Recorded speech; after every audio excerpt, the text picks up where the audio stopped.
বর্তমান যুগ বিজ্ঞান ও প্রযুক্তির যুগ। এই যুগে পুরো বিশ্বকে যেন বিমোহিত করে রেখেছে চ্যাটবট, চ্যাটজিপিটি, বুদ্ধিমান রোবট, স্বচালিত গাড়ি বা অ্যামাজনের ভার্চুয়াল অ্যাসিস্ট্যান্ট অ্যালেক্সা। এই সব কিছুই আর্টিফিশিয়াল ইন্টেলিজেন্স বা কৃত্রিম বুদ্ধিমত্তার প্রতিচ্ছবি, যা মানুষের দৈনন্দিন জীবনের অন্যতম অংশে পরিণত হয়েছে। বর্তমানে কৃত্রিম বুদ্ধিমত্তা বিভিন্ন ক্ষেত্রে ব্যাপক প্রভাব রাখছে। কৃত্রিম বুদ্ধিমত্তা বা এআই এখন সঙ্গীত সৃষ্টি করছে, ছবি আঁকছে, উপন্যাসও লিখছে, এমনকি দাবাও খেলছে।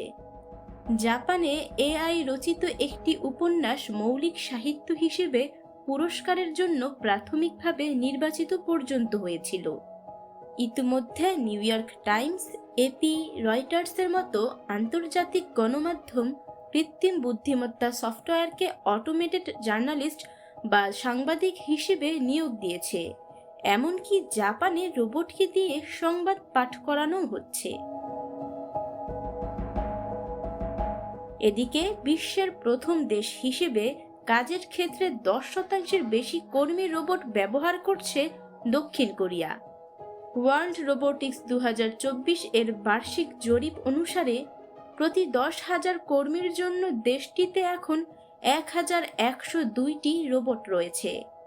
গোটা বিশ্বে গত 7 বছরে কাজের ক্ষেত্রে গড় রোবটের ব্যবহার হয়েছে দ্বিগুণেরও বেশি।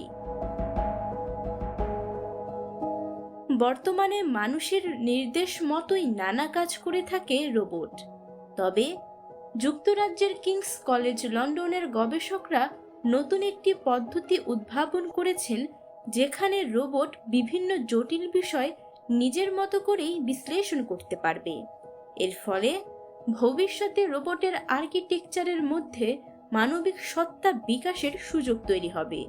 তখন রোবটের মধ্যে মানুষের মতো চিন্তা করার ক্ষমতা তৈরি হবে বলে দাবি করছেন গবেষকরা।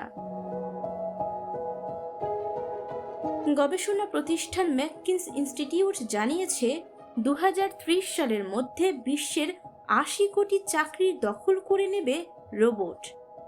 ফরচুন ম্যাগাজিনের এক প্রতিবেদনে বলা হয়েছে, বিশ্বের অন্তত 500টি নেতৃত্ব স্থানীয় কোম্পানি তাদের নিয়োগ প্রক্রিয়া ছেড়ে দিয়েছে কৃত্রিম বুদ্ধিমত্তার হাতে।